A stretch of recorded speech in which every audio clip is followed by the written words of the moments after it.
भवानी शंकरो वंदे श्रद्धा विश्वास रूपिणौ याभ्यां विना न पश्यन्ति सिद्धः स्वान्तः स्थमीश्वरम्। हर हर महादेव। जगत पिता शिव यूट्यूब चैनल में आप सभी भगवत प्रेमी दर्शकों का हार्दिक स्वागत करता हूं। भगवान श्री आदि भूतेश्वर महादेव जी की कृपा से आप सभी स्वस्थ सकुशल और प्रसन्न होंगे, ऐसा मुझे विश्वास है। क्या भगवान के नाम का जाप नमः लगाए बिना नहीं करना चाहिए? यही आज के प्रस्तुत वीडियो का मूल विषय है। क्या शिव नाम या अन्य नामों को हम बिना नमः लगाए जाप नहीं कर सकते हैं? इधर बीच कुछ लोगों के प्रश्न इस संबंध में आए थे। वो लोग ऐसा प्रश्न कर रहे हैं कि ऐसा कहा जाता है कि भगवान शिव के नाम के पहले या अंत में नमः लगाना चाहिए, और लिंग महापुराण में इस बात का वर्णन है। लिंग महापुराण के पूर्व भाग के 44वें अध्याय में आप देखें, यहाँ पर श्लोक संख्या 48 और 49 में इस बात का वर्णन है।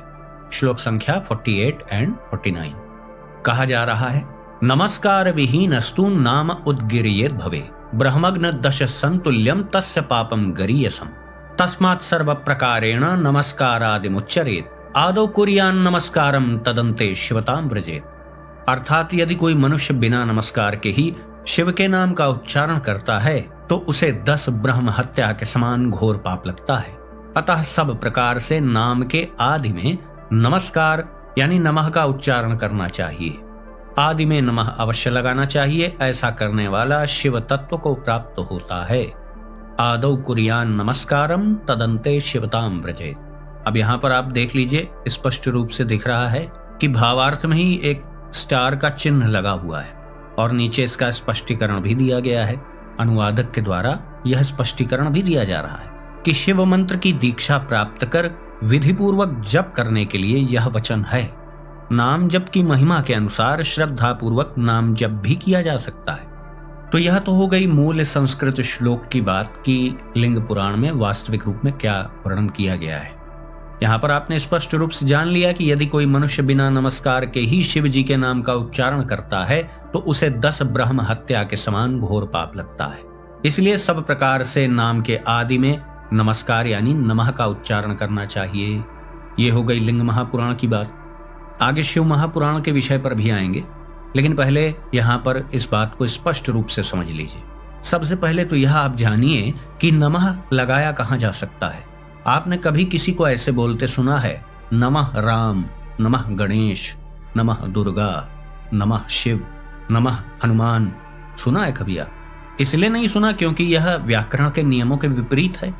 गणेशाय नमः तो आपने अवश्य सुना होगा, इंद्राय नमः भी सुना होगा, रामाय नमः सुना होगा, कृष्णाय नमः सुना होगा, महादेवाय नमः सुना होगा।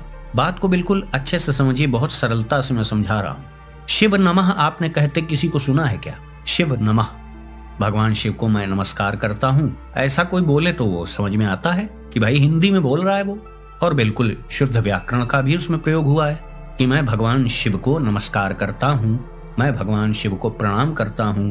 ये सारे वाक्य बिल्कुल शुद्ध हैं व्याकरण की दृष्टि से, हिंदी व्याकरण के अनुसार ये बिल्कुल सही है। तो जिन लोगों ने प्रश्न किया उन लोगों ने क्या यह भाव इस श्लोक के द्वारा समझ लिया कि हमें नाम के पहले नमः जोड़ देना है। नमः शिव, नमः गणेश, नमः दुर्गा। अब कोई सांब सदा शिव का जाप करता है तो वो नमः सांब सदा शिव करेगा क्या? अंबा और शिव तो ये द्विवचन हो गए ना, सिंगुलर नंबर नहीं है, ये एक वचन नहीं है। सांब सदाशिव यह तो युगल नाम है।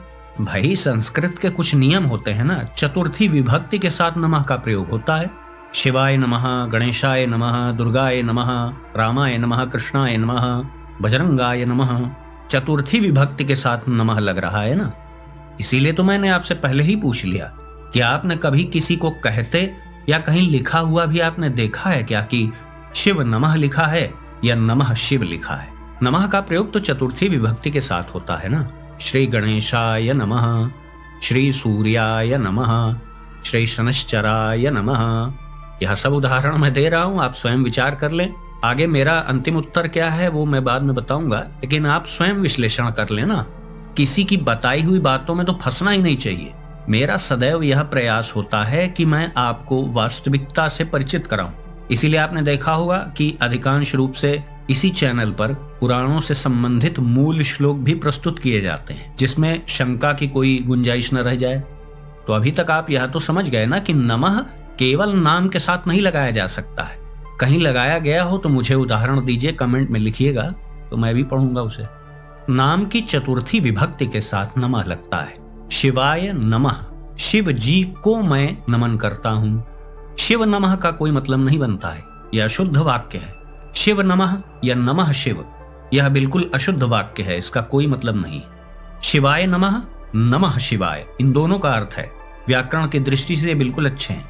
यद्यपि यह बात अलग है कि यही पंचाक्षरी मंत्र भी है। इसको केवल नाम समझने का भी भ्रम आप मत पालिए। विशुद्ध नाम जाप तो केवल नाम जाप ही होता है, और विशुद्ध नाम जाप का अर्थ है कि नाम को हम पुकार रहे हैं। अब यहीं पर कुछ लोगों का ऐसा भाव होता है कि भाई मैं तो शिव जी को पिता स्वरूप में मानता हूँ, या मैं कोई भी भाव मानता हूँ, वो तो मुझसे श्रेष्ठ हैं, मेरे रचयिता हैं, तो मैं उनका नाम कैसे ले लूं। किसी की इष्ट माता जगदम्बा हो सकती हैं, तो वो ऐसा कह सकता है कि वो तो मेरी माता है, मैं उनका नाम कैसे ले लूं। किसी के इष्ट श्री राम जी हैं, तो वो कहता है कि मैं राम राम क्यों कहूं, मैं उनके नाम के पहले नमः लगाऊंगा, नमः राम नमः राम। भले ही ये व्याकरण की दृष्टि से बिल्कुल गलत है, लेकिन वो लगाएगा।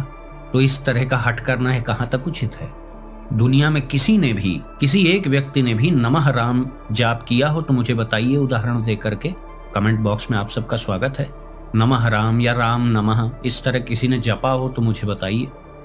खैर, विषयांतर न हो और लोगों को यह भी शिकायत न हो कि वीडियो तो शिव नाम के संबंध में है, तो आप अन्य नामों का उदाहरण क्यों दे रहे हैं। तो शिव नाम के ही संबंध में चलिए बात करते हैं। देखिए, यदि किसी के मन में ऐसा भाव है कि मैं भगवान शिव को पिता मानता हूं, और सत्य किसी के मानने ना मानने पर निर्भर तो है नहीं, यह अंतिम सत्य है कि भगवान महादेव जी ही सबके रचयिता हैं।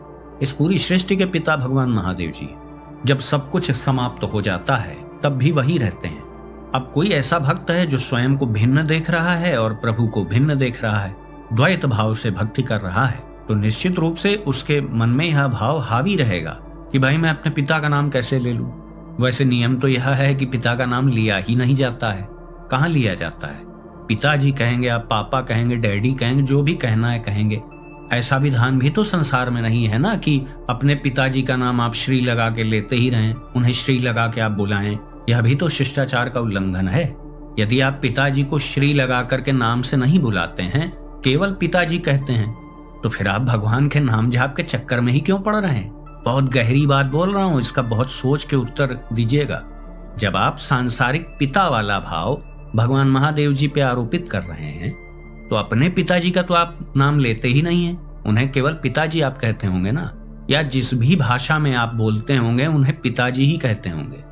इंग्लिश में पापा, डैडी या जो भी आपको कहना हो कह लेंगे आप, या अन्य जो क्षेत्रीय भाषाएं हैं उनमें जो कहना होता होगा कह लेंगे।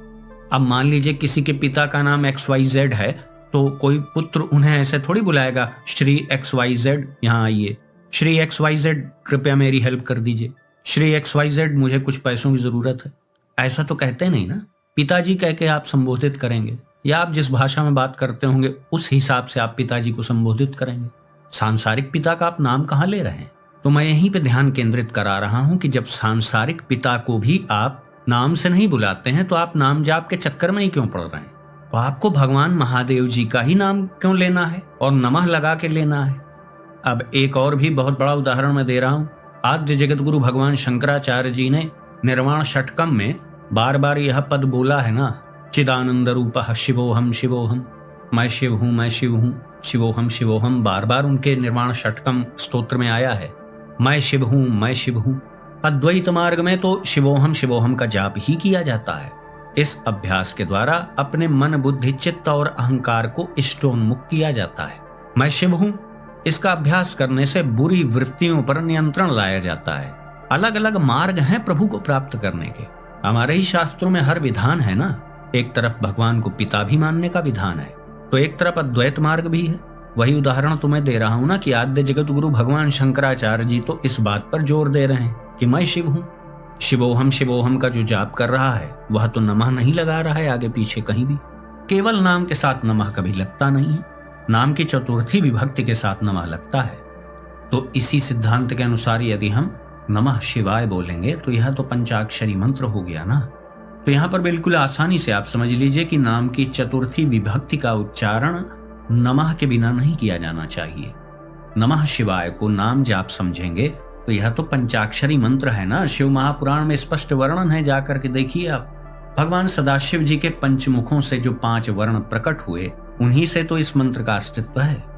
तो यहाँ पर हमें बिल्कुल अच्छे से यह बात समझ जानी चाहिए कि शिव नाम की चतुर्थी विभक्ति का उच्चारण हमें नमः पूर्वक करना है। लेकिन जो सामान्य रूप से नाम जाप करते हैं वह अवश्य कर सकते हैं। केवल शिव बोलना कोई पाप तो है नहीं कि पाप है, कहीं लिखा हुआ है क्या भाई? अब आप कहेंगे अभी बताया तो गया ना कि शिव जी का नाम नमः लगा करके ही लेना चाहिए।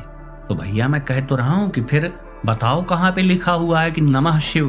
कहीं आपने जीवन में पढ़ा हुआ देख लिया हो या किसी से सुन लिया हो, किसी विद्वान के मुंह से, तो बताइएगा मुझे। व्याकरण की दृष्टि से गलत है ना। शिवाय का अर्थ है शिव को, और केवल शिव तो भगवान शिव का नाम है।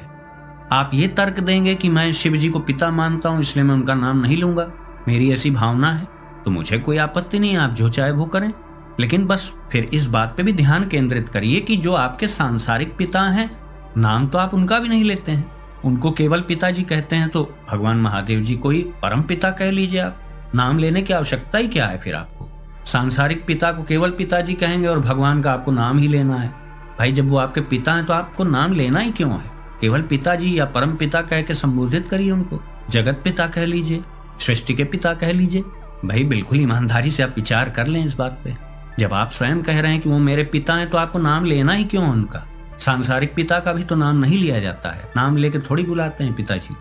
अब आप कहेंगे कि नहीं मुझे नाम जाप भी करना है, मुझे नाम जाप की महिमा पता है। तो भाई जब नाम जाप की महिमा पता है तो नाम जाप करो, उसको मंत्र के स्वरूप में ढालने की क्या आवश्यकता है आपको? क्योंकि यदि आप नमः लगाने की हट करेंगे तो नाम में परिवर्तन करना पड़ेगा। नमः शिव नाम का ना कोई वाक्य है ना कोई मंत्र है, तो वो नमः शिव जी को प्राप्त हो इसीलिए नमः शिवाय करना पड़ेगा। और जैसे ही वो करेंगे तो वो पंचाक्षरी मंत्र बन जाएगा, फिर उस पर विधि निषेध लागू हो जाएंगे। फिर यहाँ पे तर्क वितर्क होने लगेगा, कोई कहेगा ये मंत्र है, कोई कहेगा कि ये नाम मंत्र है, कोई कहेगा चलते फिरते भी जपो, कोई कहेगा पवित्र आसन पे बैठ के जपो। तो बात को समझने का प्रयास करिए। वीडियो दूसरे विषय पर है इसलिए मैं इस विषय में नहीं जा रहा हूँ। यहाँ पर मूल बात को बस आप ऐसे समझें कि ठीक है हम नमः लगाने को तैयार हैं, लेकिन क्या सीधे सीधे नाम में नमः लगाया जा सकता है क्या? किसी श्रेष्ठ विद्वान से जो व्याकरण का बहुत विद्वान हो उससे पूछ लीजिएगा कि नमः गणेश मैं बोलता हूँ, नमः दुर्गा बोलता हूँ, नमः राम नमः कृष्ण बोलता हूँ, क्या ये सही है?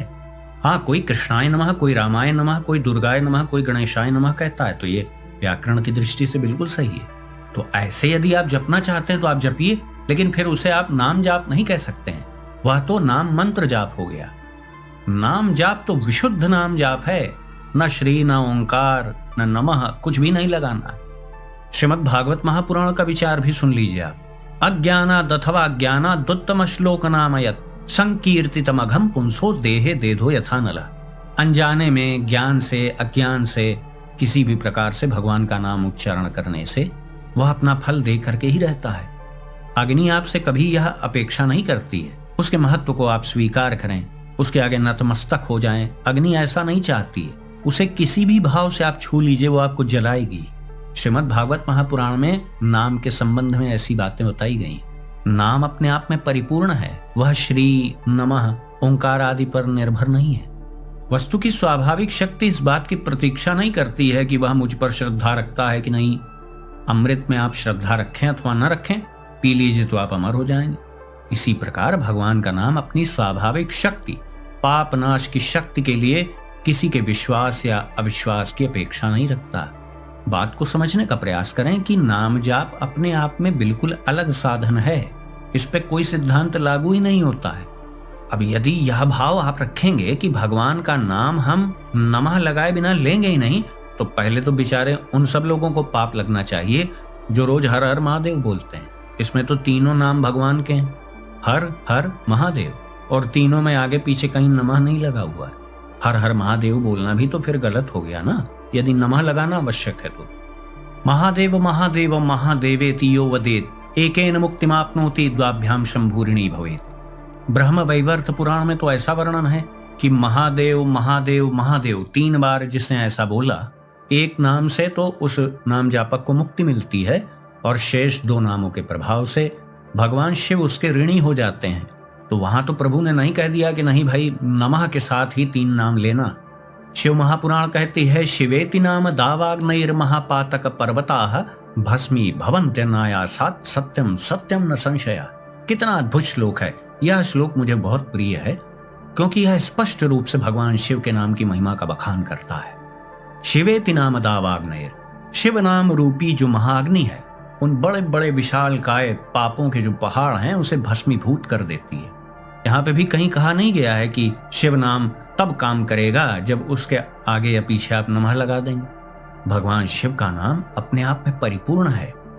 शिव महापुराण में ही कहा गया है, शम नित्यम सुखमानंदम इकारः पुरुषः स्मृतः वकारः शक्तिरमृतम मेलनम शिव उच्यते। शिव नाम में ही माता आदि शक्ति और परमपिता परमात्मा दोनों ही विद्यमान है। शिव नाम में श अक्षर जो है वह परम आनंद का प्रतीक है। इकारः पुरुषः स्मृतः, जो छोटी की मात्रा है वह परम पुरुष है, वही परम पिता परमात्मा है। वकारः शक्तिरमृतम, वह अक्षर माता आदि शक्ति का प्रतीक है। मेलनम शिव उच्यते, इन सब का सम्मिलित स्वरूप ही शिव कहलाता है। शिव नाम अपने आप में परिपूर्ण है। शिव नाम को श्री, ओंकार, नमः या कोई अलग से सम्मान सूचक शब्द आदि की आवश्यकता नहीं है। और स्पष्ट रूप से समझने के लिए आप गोस्वामी तुलसीदास जी की बात पर ध्यान दे सकते हैं। उन्होंने भी कहा है, भाव कुभाव अनख आलसहूं नाम जपत मंगल दिसी दसहूं। नाम का जपना महत्वपूर्ण है, उसे कैसे जपा जा रहा है यह महत्वपूर्ण नहीं है। और भी बातें ना समझ में आए तो आप इस बात पे भी ध्यान दीजिए कि शिव सहस्त्र नाम स्तोत्र में तो सभी नाम यथावत प्रयोग हुए हैं। शिव सहस्त्र नाम में आता है ना, शिवो हरो मृणो रुद्रः पुष्करः पुष्पलोचनः अर्थिगम्यः सदाचारः शर्वः शंभुर्महेश्वरः चंद्रापीडश्चंद्रमौलिर् विश्वं विश्वंभरेश्वरः वेदांत सार संदोहः कपाली नीललोहितः ध्यानाधारो परिच्छेद्यो गौरी भर्ता गणेश्वरः। तो देखिए, आप यहाँ ध्यान दीजिए, किसी नाम के आगे पीछे नमः लगा हुआ है क्या? शिवो हरो मृणो रुद्रः पुष्करः पुष्पलोचनः, सभी नाम यथावत सीधे सीधे लिए जा रहे हैं। तो यहाँ सहस्त्र नाम में तो आप 1000 बार भगवान शिव के विभिन्न नामों को ले रहे हैं। तो हमें भली प्रकार से यह बात समझ जानी चाहिए कि नाम जप विशुद्ध रूप से नाम जाप को ही कहते हैं और यह अपने आप में अलग प्रकार की साधना है।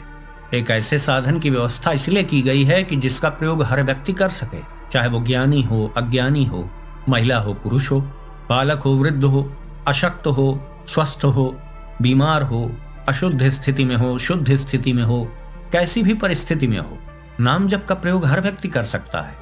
ज्यादा तर्क वितर्क में ना पड़े, समय बहुत कम है, किसी को पता नहीं है कि किसका जाने का समय आ जाए, तो क्यों ना उसके पहले आप अधिक से अधिक नाम जाप कर लीजिए। भगवान के नाम को किसी अन्य विशेषण की आवश्यकता नहीं है। भगवान का नाम अपने आप में सर्वसमर्थ है, चिदानंद है। वह किसी के आश्रित नहीं है कि पहले श्री आप लगा दें या नमः लगा दें तब वह शोभायमान है। इस बात को समझने के लिए शिव महापुराण का यह श्लोक आप देखें, शैवम नाम यथा गंगा विभूति यमुना मता रुद्राक्षम विधिजा प्रोक्ता सर्व पाप विनाशिनी। शैवम नाम यथा गंगा, भगवान शिव का नाम गंगा है। भस्म या विभूति की तुलना यमुना जी से की गई है। भगवान शिव का नाम तो गंगा के सदृश है और गंगा जी स्वयं पवित्र हैं। वह दूसरों को पवित्र करने वाली, वह किसी के आश्रित नहीं है कि कोई उन्हें आकर के पवित्र करे तब वो बाकी अन्य लोगों को पवित्र कर पाए। नहीं, वो जहां है वहीं पवित्रता है। मतलब गंगा जी पवित्रता शब्द का मूर्तिमान स्वरूप है। तो समस्त वैभवों का साक्षात स्वरूप शिव नाम है। अब उसका वैभव कौन बढ़ा दे? और उसका जाप करने वाला निरंतर मन वाणी कर्म से उनके प्रति समर्पित है और निरंतर उस परम पवित्र नाम का जाप कर रहा है। तो कलिकाल में तो यह अत्यंत पुण्यदायी कार्य है। इसको किस दृष्टिकोण से कोई गलत कह सकता है? अब शिव महापुराण का यह श्लोक भी देख लें। ये सारे श्लोक विद्येश्वर संहिता में वर्णित हैं। शिव नाम मुखे यस्य सदा शिव शिवेति च पापानि न स्पृशन्ते व खदिरांगारकम यथा।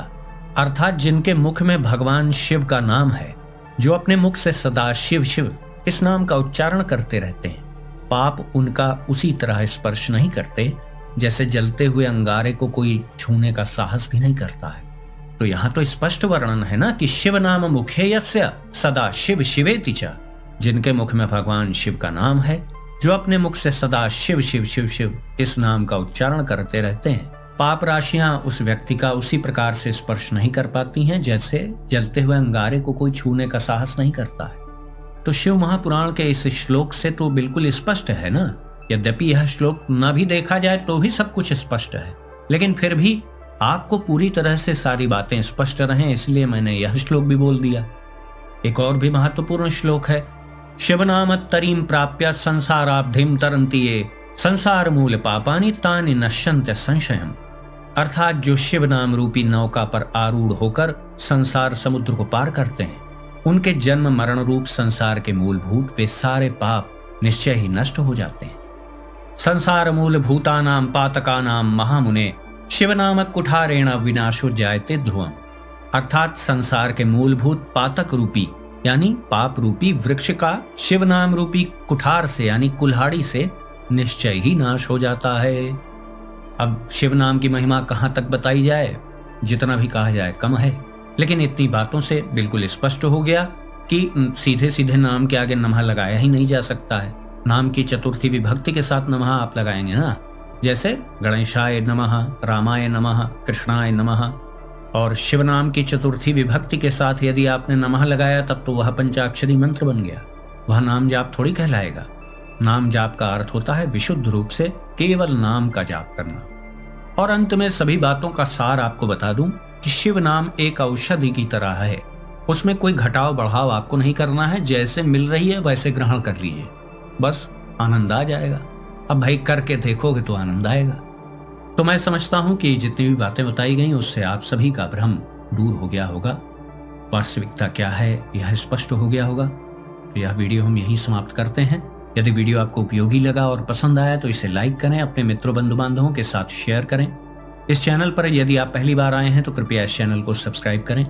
तो भगवान श्री पांडवेश्वर महादेव जी से मैं ऐसी प्रार्थना करता हूं कि वो आप सभी को सदा सुखी, स्वस्थ और ऊर्जावान बनाए रखें। मिलते हैं अगले वीडियो में एक नई जानकारी के साथ, तब तक के लिए आप सभी भगवत प्रेमी भक्तों को हर हर महादेव।